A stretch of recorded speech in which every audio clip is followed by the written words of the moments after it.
much confidence in this president, his ability to lead, and it always starts at the top, folks. In this incredible economy that the American people are responsible for. The American people did this. I wasn't sure the American people had it in them, but they did it.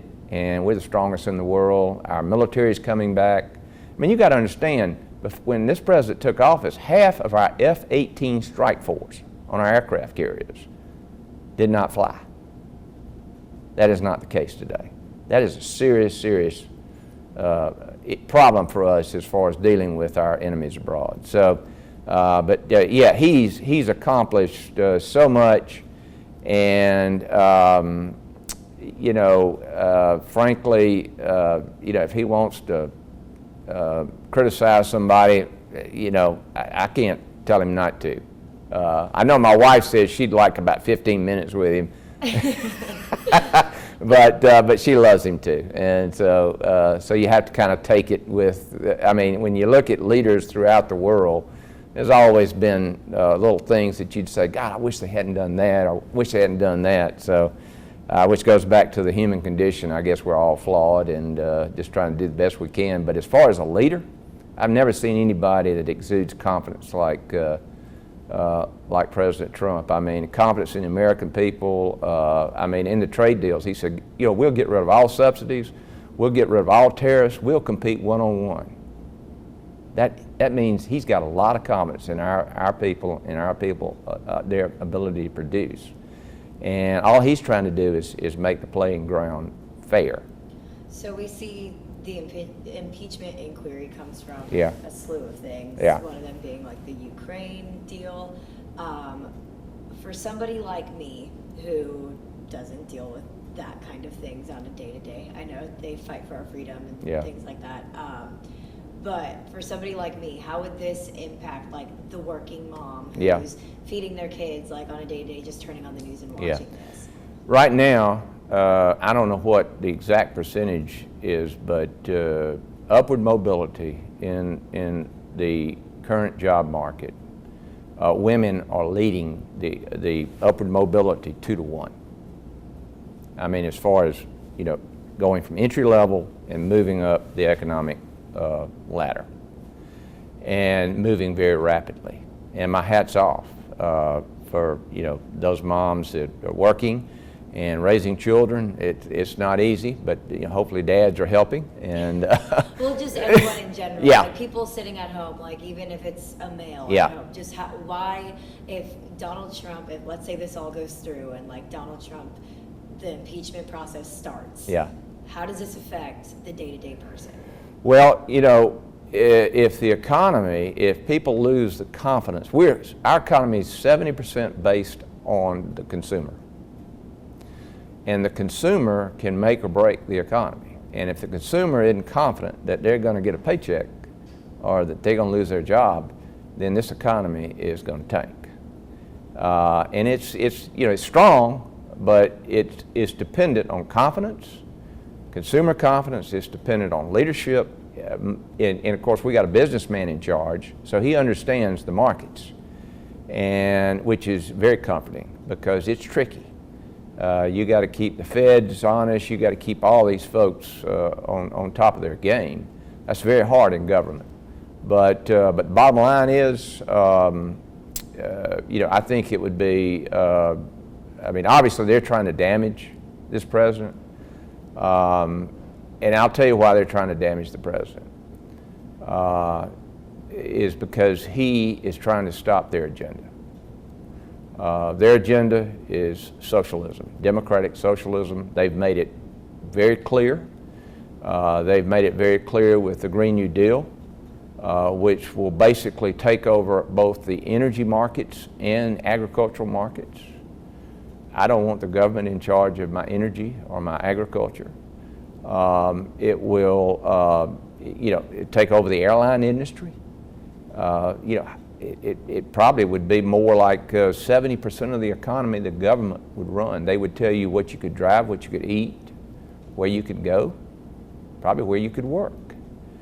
That's not America. And we're at a point where there are people driving that democratic socialist agenda. Elizabeth Warren is making no beans about it. Bernie Sanders is making no beans about it. And in fact, Biden is having to move in that direction.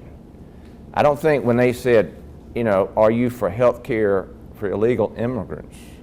And you saw Biden, his hand went like this, and he looked around, and finally, you know, everybody's hand went up. When the American people, right now, one of their biggest struggles is health care and trying to pay for it. And then they're going to pay for everybody else. I mean, it just can't, you can't survive like that. So that just means our quality of health care is going down. So that's the agenda he's fighting, and they're trying to take him down because he's a fighter. He is not going to cooperate with anything like that. You know, he's lived the American dream. He's been very successful, and he's trying to convince America that, hey, we've been going this way for a long time. It's time to stop it, and that's why everybody was trying to stop him. And I can't applaud him enough for the fight in him and the fight to make and retain America as the best. I mean, if you look at our quality of living, I've been on mission trips around the world. I mean, we are so blessed in this land, and but it doesn't happen by accident. You have to work at it, and you got to have the right leadership. And so I'm very proud of what he's accomplished, and I'm very, very concerned with this agenda coming from the other side. And it's not mainstream America, and American people need to wake up to it and stop it. Impeachment allegations and the whole thing that's going on right now. Okay. As a Republican, what are your thoughts on that for the state of Georgia? Georgia's a big red state. Yeah. What's going on in your mind with that? Yeah, well, you know, when I first heard about it, obviously was very concerned. And then, you know, of course, the president says, well, hey, you know, I'll release the transcript. And apparently by releasing that transcript, apparently the Democrats didn't think he would do that. And so it's kind of a made up whistleblower report. Now I think it was on the front page of the New York Times. Now it appears that the whistleblower was assisted by Chairman Schiff's committee to write the report. It wasn't the IG, Inspector General. So that makes that whistleblower a conspirator.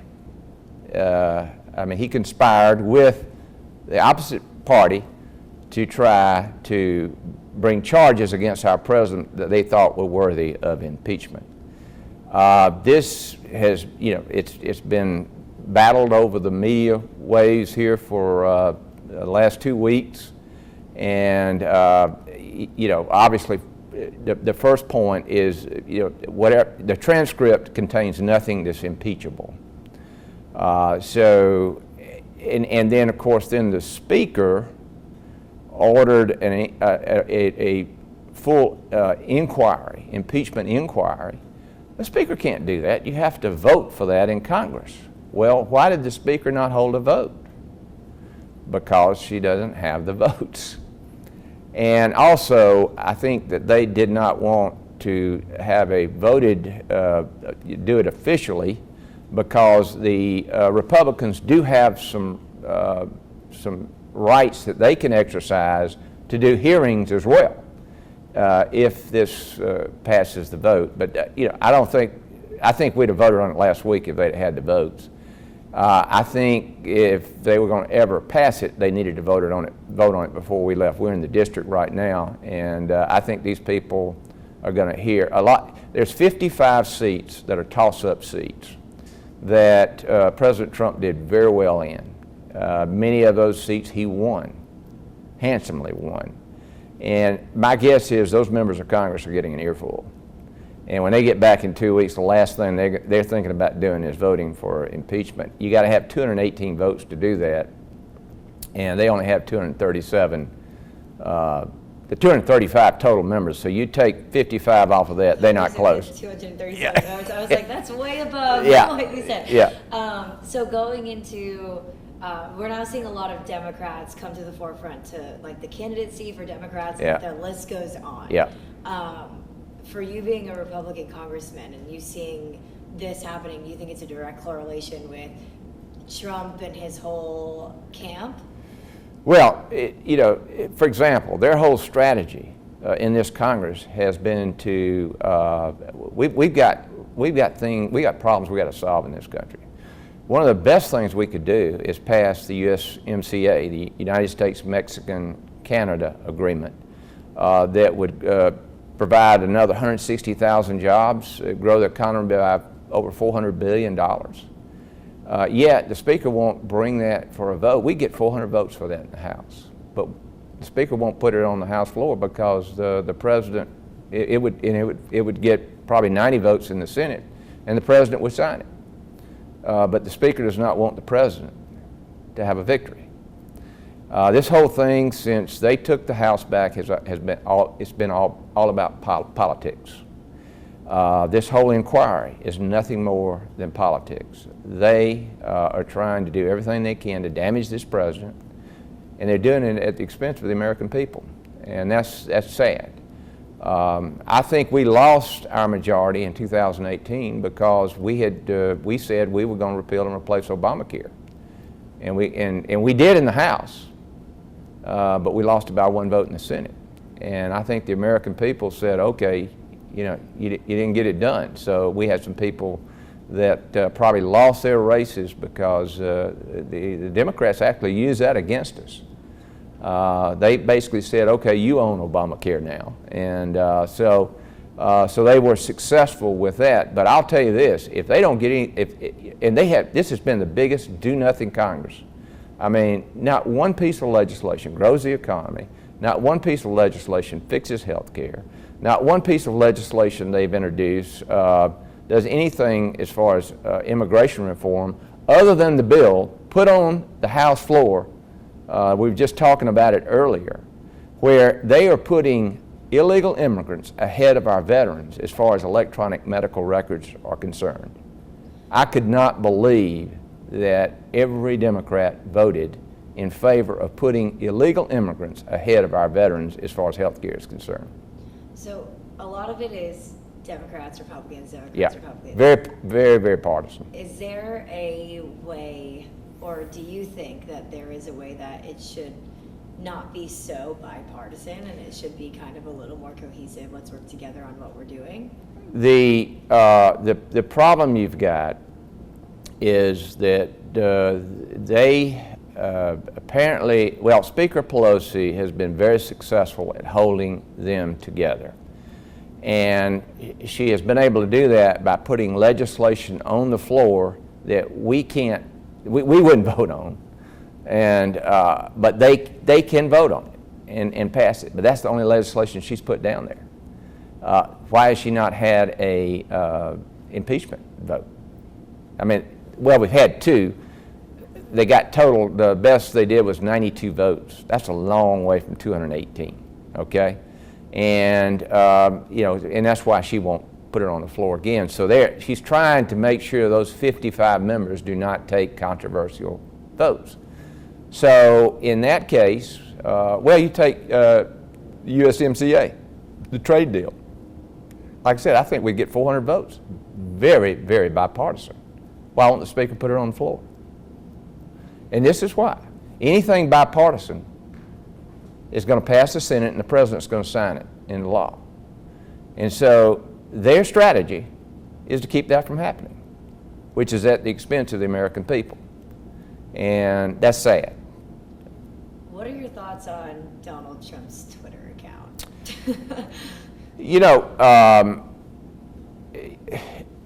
I will tell you, people say, gosh, can you do something about his Twitter and that sort of thing. But frankly, as biased as the media is, it's the only narrative he's got. I mean, Do you find things that he say, and I'm only playing devil's advocate, not like the right. sides, but do you find some of the things that he says a little bit outrageous, or do you think everything he says? Yeah, I think he admitted, former Speaker Newt Gingrich had suggested that he tone it down. And he admitted to Newt, he said, well, he said, you know, yeah, 80% of it's really good stuff, and probably 20% I could do without. But he said, that's not bad, 80%. So, you know, again, I don't let that influence, you know, my opinion of the president. Let me tell you, if I've gone extremely close to this president, and it really didn't know him well, and before, and but I endorsed him as soon as I won my primary, and endorsed him over Cruz at the time, and then of course 3 weeks later he was our nominee. But what he's done is extraordinary. You know, people kind of take the economy for granted right now, and the job performance, and what he's trying to do as far as free trade, and putting America first, and really restoring patriotism again in the country. I mean, my hat's off to him, because he's getting a lot of blowback, which is sad, because all these things are great for America. I mean, all the other economies in the world are tanking. In our economy, we got people standing in line wanting to buy our debt. I mean, I wish we didn't have debt, but I mean, people are standing in line to buy our debt because they have so